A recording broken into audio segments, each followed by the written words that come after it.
Hey everyone, welcome to the video. So we just picked up RCs and we'll see how far we can push with them. Got this landing craft boost too, so we'll have double RCs per boat. And cool because it's the first time we ever had it in Warships. And if you rank up enough, maybe pick up this GBE and see how the hits go. RCs are probably going to be the main troop we use this whole season. So for those who are playing casually or even competitive, just gotta get used to it. Here we got a match, and before we get that GBE, I like taking a few more rifles, just so you can land all your troops.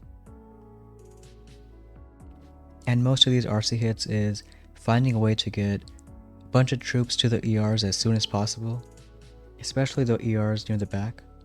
So almost every hit, maybe you want to flare RCs to this ER, sometimes also to this left side, really depends on the base. In this case, maybe you can flare 2 RCs to the right.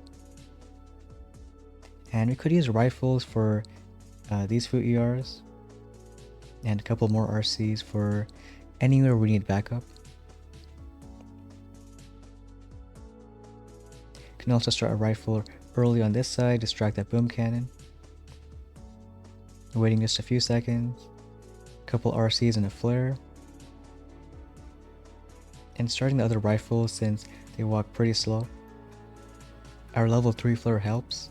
It's around 11 seconds, so once it's done, all the troops just go wherever they want. Can do an RC for each side. And at least on the top it looks good, the boom cannon is down. The left side got a bit unlucky, boom cannon shot an RC. But still not looking too bad. Using turrets for the sides where we need a bit more damage. And maybe just flaring this last ER. So I wouldn't say a super great time, but maybe aiming for around 310 for RC hits. But in this case, it's good enough. Also get first win of the day, so decent stars. And that's rank 15. So now I can finally pick up that GBE. And it's a really big help. Can not only drop all your RCs, but have more GBE for turrets. And see if we can push to gold. Here we got our first match, at least with GB. And in this one, I almost want to just flare all the ERs, because we have that GB to support it. But since this one, well actually it's just a different sky shield placement. When it's not fully touching an ER, you can actually flare it. So in that case, you can just do that. Going all from one side and flaring every ER. You can go for this one first. It's kind of funny they go across the water. And they spread pretty well. Didn't realize they're kind of slower when they're over the water.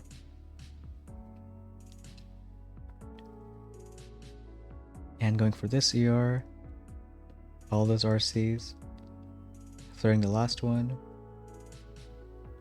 A bit late with that turret, but it doesn't matter when you have like 14 RCs just heading your way.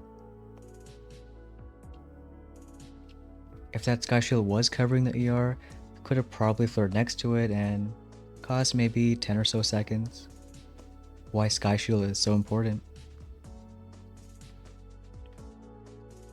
And that'll be a win.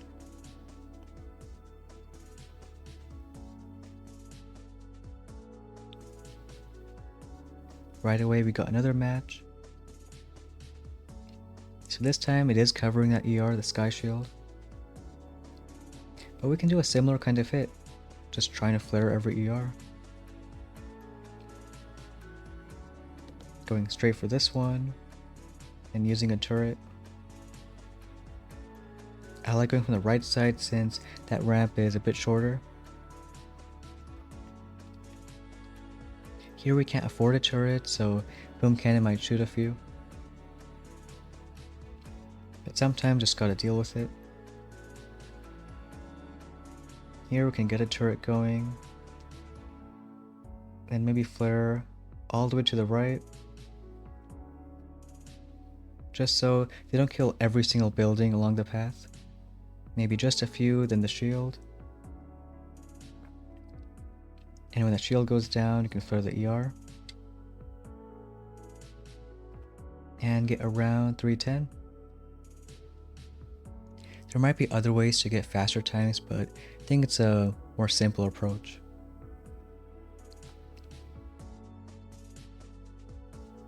And here it's a win. Sometimes simple is better, especially on hits where bases change so much. Here we got this base, and just like the other hits, we'll do the same exact thing, flaring each ER, and going with this one first, using a turret for that boom cannon. Trying to time her flare as well.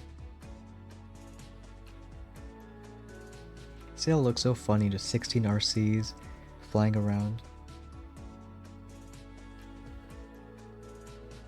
And just seeing how much they spread. Here are a couple more turrets. You gotta kill a decent amount of buildings and then the ER. But we didn't flare too close to the sky shield, otherwise they like to hit buildings first like the boom cannon. So just far enough where they barely hit the ER. And we'll get 319. We got another 15. And this base is, at least the ER placement is similar, but boom cannons maybe not. But I think give it a shot, try the same kind of hit. Maybe even avoid that boom cannon entirely. See what happens when you flare this ER. I think when you flare the other one, the BC will still shoot, so you can drop a turret there. And let this one on the left kill a few RCs. Not much we can do about that.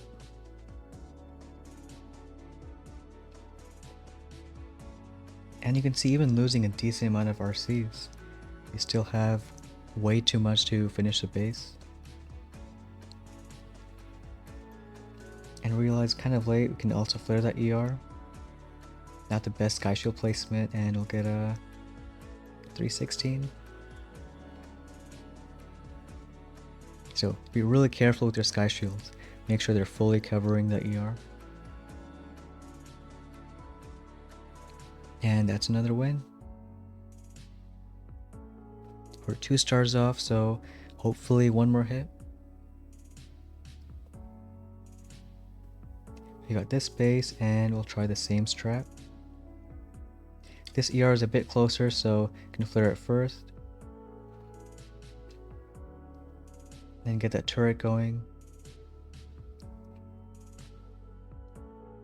Not much to these hits again, which again I like about them. Keeps it simple and not a lot to focus on. We'll flare up there, do one more turret, kind of against the wall again, trying to get a few buildings and then right there onto the ER. Maybe that flame too, but ER should go down. And we'll get 318.